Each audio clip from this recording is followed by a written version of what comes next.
snap. Yay! Day 4. Oh, what is coming up for us today? It is week 5, Netzach of Hod. Netzach? How enduring. Netzach. Sorry, we joke and we say Netzach. Netzach of All those Hod. Hebrew words. Yeah, because when you put it, I don't know if you can see this, Netzach of Hod. Netzach of Hod. When you put Hebrew transliteration, like with English, they make the ch sound with a ch, and so I always joke and I say Yeah. ch. That's the word, like that ch is like the most, because it's like sh in French and it's k sometimes and it's others, and like it just does whatever it wants to do in every language. Or ch, of course. Netzach of Hod. So Netzach is endurance, as we know from last week. Enduring humility. Enduring humility, the endurance. So examine the strength and endurance of your humility. Does my humility withstand challenges? I don't know how it couldn't. Yeah. Like, it seems like the only... Well, I mean, I guess you could be challenged into low self-esteem, or you could maybe even be challenged into arrogance if you're with people, like, little kids, or I don't know, like that, where you're around people all the time, and if they continue to mess up and do things, and you're like, I'm so much better than you guys, why can't you just get things right? Then maybe you'll be challenged into arrogance. Or maybe if you're in a place like especially like when I went to Florida State, and it's like, in my high school, I was the best musician kind of thing, but now here I am in college where everybody was the best musician of their high school, and now we're all together, and it's like really cool to be among actually good musicians who want to be there, but it is also humbling too to be like, oh, I'm not as good as I thought I was, and that could lead to low self-esteem too if you continue to be around people, which is good to be around people that are better than you so that you can achieve their level too. It drives you to push yourself. Yeah. But, like, I don't know if you've ever experienced that with all your acting stuff. Absolutely. So one of the things that I think that what this question might be getting at is, will we remove ourselves from a situation if it requires us to be humble? Like, Maybe, yeah. If we're uncomfortable with it. So acting is a humbling experience, to say the very least, because we're constantly, I mean, it's not about, there's no objective level of, like, good or bad when it comes to acting. It's just, are you right for the role or are you not? Or are you right for this director's whims with regards to the role or not? Yeah, because it could be everyone's right for the role, but this time we're doing it in a dark theme, and this actor just really got that darkness or something. Exactly. So there's this questioning of, every time I walk into an audition, oh, here's this girl who we keep going out for the same roles, we keep getting cast over each other, and this frustration of like, oh, well, now I'm not going to get it because they're going to get it, or now they think I'm going to get it, so they're not going to get it. And that is a humbling experience to be there. But I do think, I think that your watch is connected to mine. Oh no, we'll see what we can do.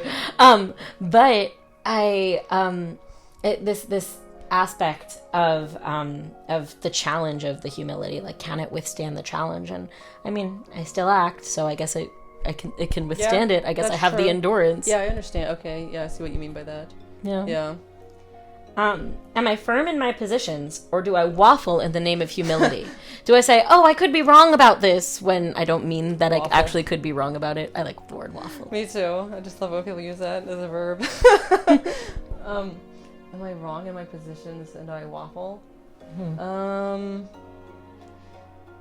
Yeah, maybe sometimes, especially if it's a tough thing where people are arguing about something maybe politically, and this person gives a good side and this person gives a good side. But that's not exactly humility. That's more me trying to decide what's right and what's moral and stuff like that. I don't think that would cause me to change my humility.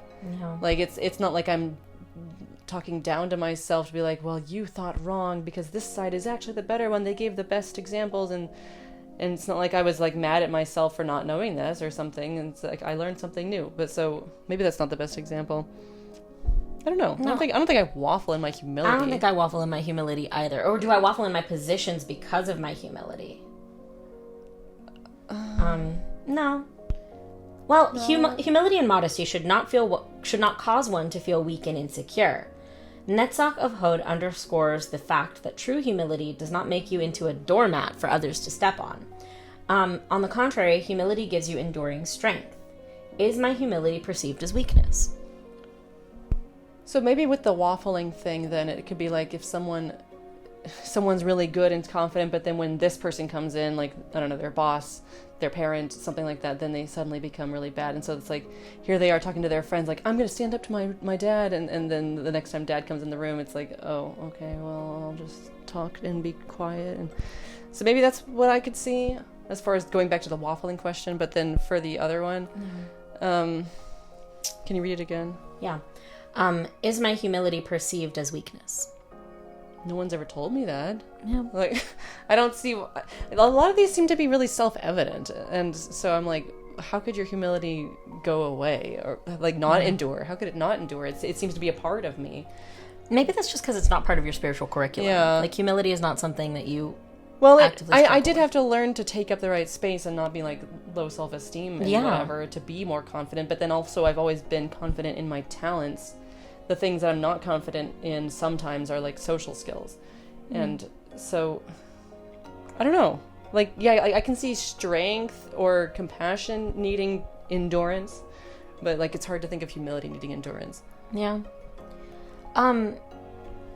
Yeah, I mean, I think the only way I can think of it is that people will pull themselves out of situations where they don't feel like they're the best. And so the endurance required to recognize that you are humble, I think that exists for me. I can get really uncomfortable in spaces where I don't feel like I'm doing it well enough. Like, I can get really, really uncomfortable in those spaces. And getting comfortable in that discomfort is important. So Yeah. I mean, I continuously put myself in those situations where, like, I don't quite know how to do something, but I'll learn to do it.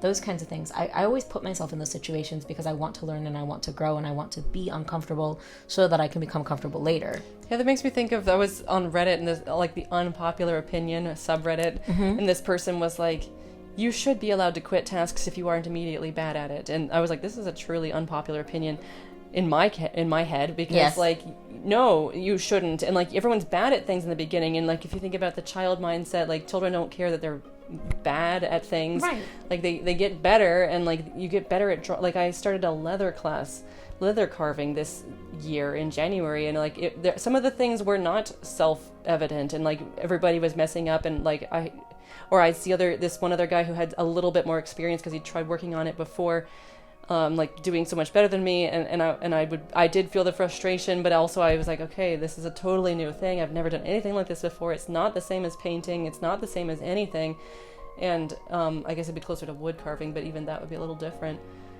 So, like, yeah, just allowing myself to be like, okay, you're learning something new. It's fine. Okay, fine. you're You're learning fine. something new. You're gonna, and Everything's now gonna be like, alright. now I'm enjoying it, and it's been like 6 months. So, I don't know, allow yourself to be bad at things. And I think Allowing yourself to be bad we at answered things. that. Yeah. That also answers the do others take advantage of me question. Exercise. Ooh. Demonstrate the strength of your humility by initiating or actively participating in a good cause. So you would have to make it's an enduring cause. That's what's enduring. But also, what was it that you were saying? You were saying something before we got cut off, I think. Yeah, if I can remember it. That didn't endure About in my the head. So, because to me, this would mean that you should do the thing at least more than once, because if you're going to be enduring in your humility, that means you're a small part of this big cause, but, like, for a longer time. Yeah, well, the cause itself is enduring, right? Like, we know that when we have, like, a good cause, we also know that we may not, like, be able to see, like, the fruits of our labor within our lifetime, right? Like, I'm planting the seeds for the tree in whose shade I'll never sit. I like that story. I love that story. So this idea that we can be part of this enduring cause, and recognizing that our humility to be part of that cause, and knowing that we personally may not ever see the benefit of that causes us to flex our endurance muscles, because we might not see it.